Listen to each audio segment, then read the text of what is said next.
of an orbital-class rocket, including both Falcon 9 and Falcon Heavy boosters.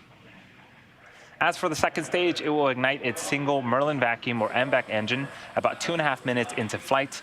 It's this engine that will take the SAR-1 spacecraft to its intended orbit. And for our payload today, it's safely enclosed inside of the 17-foot diameter payload fairing, which is the structure at the very top of the rocket. This protects the satellite from aerodynamic heating, loads, and contamination during ascent. Once we reach the vacuum of space, we will then jettison the fairing halves while the second stage continues to orbit. Our payload today, the SAR-1 satellite, was designed and built by Airbus. Upon its completion, the 4-ton satellite was transported from Germany to our launch site in Vandenberg, California. Here's a closer look at that 25-day journey.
And after that long journey, the SAR-1 satellite is now safely integrated at the top of Falcon 9. The next major milestone involves the Transporter Erector, or TE, which is the truss structure next to Falcon 9. In preparation for TE retraction, the TE clamp arms right beneath the fairing payload, the payload fairings start to open up. Now, we do have a bit of fog in Vandenberg, which is pretty typical for Vandenberg at this time in the morning. So I don't think we're going to be able to see the clamp arms opening, but they are opening right now. And after those are fully open, that structure next to Falcon 9 will recline away from the vehicle in preparation for liftoff.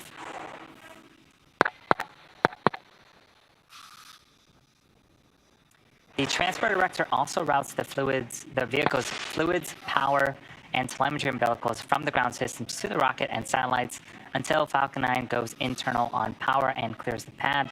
It's also what rolls the vehicle out to the pad and lifts it to that vertical launch position that you see on screen. So if you look closely, you can see that we are indeed reclining away from Falcon 9 right now.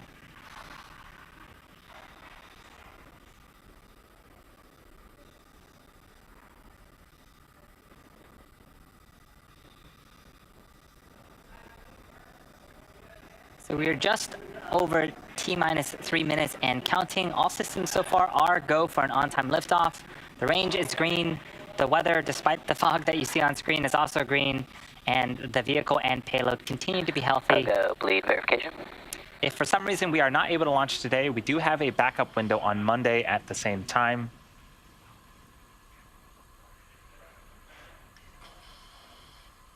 And as the clock continues to tick down, it is also worth noting once again that at the request of our customer, we'll be ending the webcast after the first stage landing attempt about 8 minutes into the mission.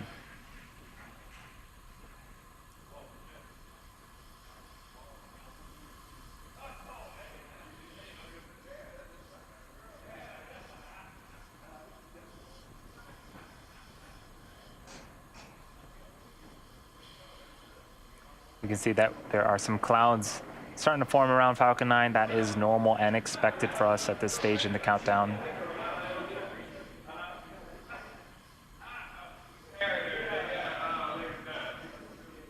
Today's launch is the second of our triple header.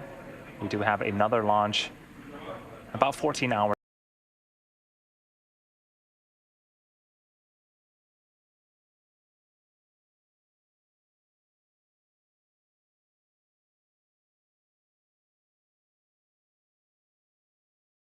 Stage 2 liquid oxygen loading has been completed. That is all of the propellant that is needed for today's mission.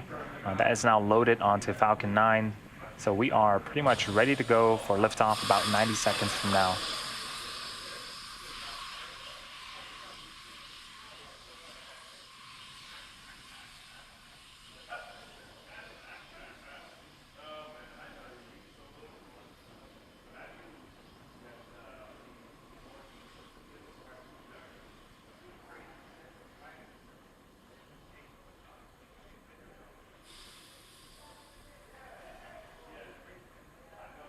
Falcon 9's in startup.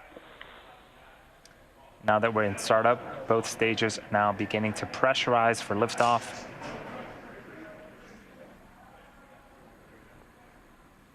LD is go for launch. And that is the final go for launch. We're just under 40 seconds away. Let's listen in to terminal count.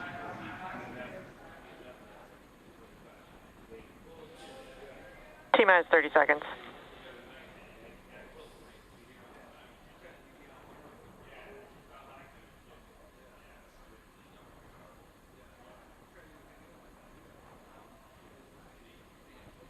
T-minus 15 seconds. Falcon 9 is configured for flight. 10, 9, 8, 7, 6, 5, 4, 3, 2, 1, 0. Ignition. And liftoff.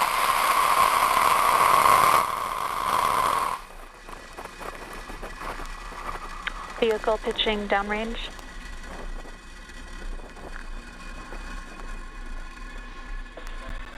Stage 1 propulsion is nominal.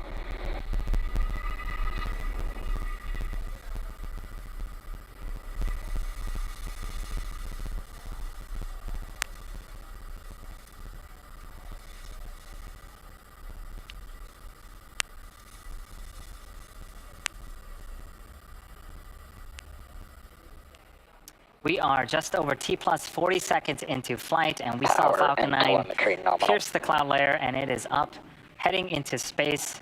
Right now, the Merlin engines are throttling down for a period known as max Q. This is where the vehicle will experience the highest amount of stresses.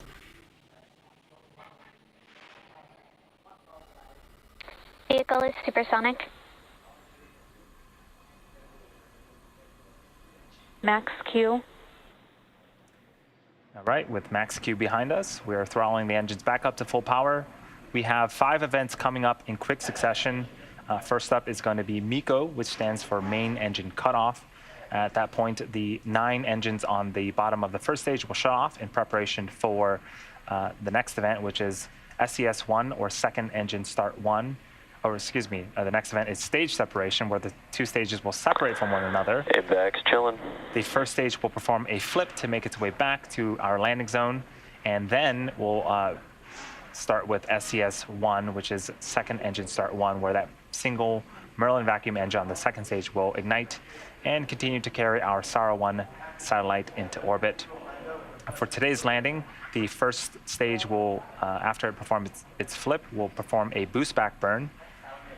And then after the boost back burn begins, we'll have fairing deploy.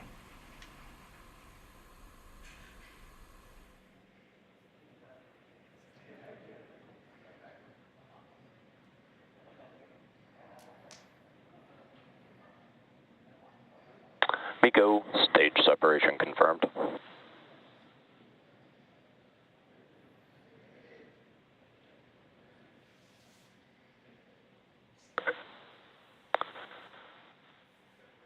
Stage 1 boost back burn is starting.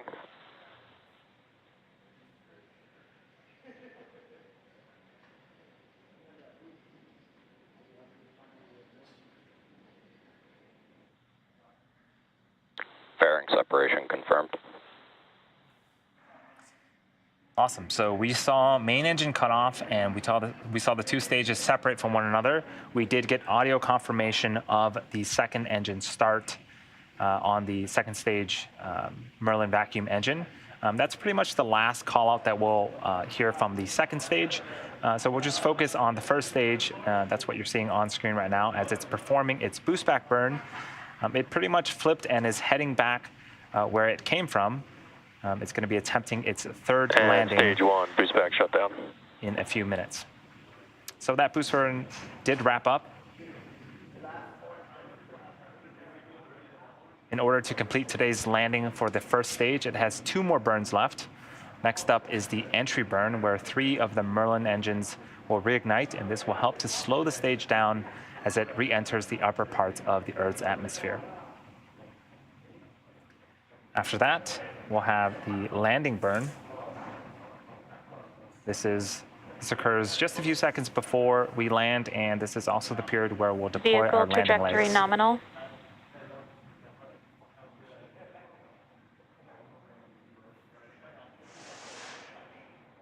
That entry burn is happening in about 2 minutes. So we have a few minutes to enjoy the first stage as it continues to make its way back to the West Coast for its landing attempt on landing zone 4.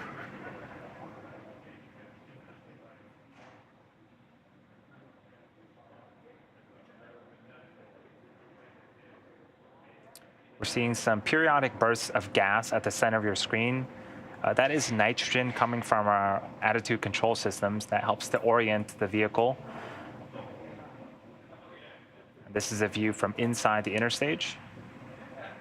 And this view is from the top of the first stage looking downward. You can see 2 of our 4 hypersonic grid fins there. Those, as we get closer, will begin to pivot and tilt. That also helps steer the first stage back to its targeted landing zone.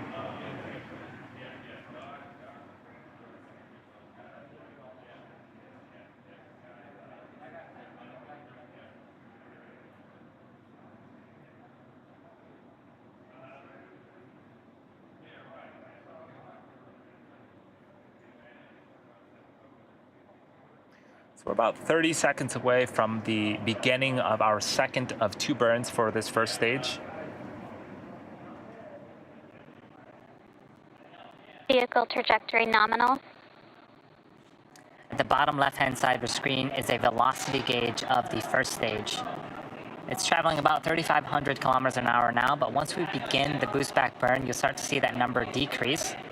And then after the boost back burn, or excuse me, not after the boost back burn ends, after the entry burn ends, you'll continue to see the speed decrease as we hit the denser parts of the Earth's atmosphere.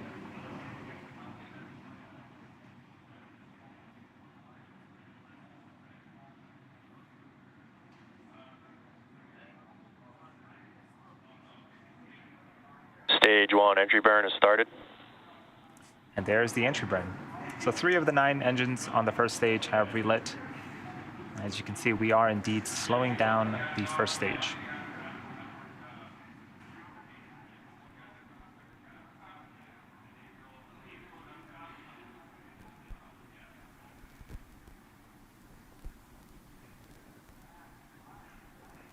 So the entry burn has completed. And stage 1 entry burn shut down. And in about a minute, we'll have the landing burn. And we'll see if we can land this booster for the 3rd time.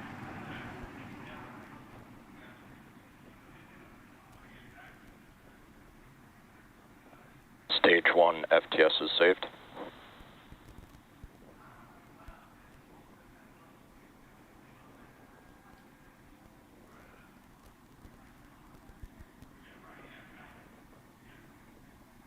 This is such a cool view of Stage 1 is transonic.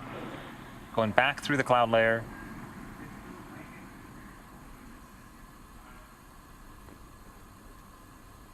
Stage 1 landing burn has started. This is a great shot from the ground on the right-hand side. Stage 2 FTS is saved.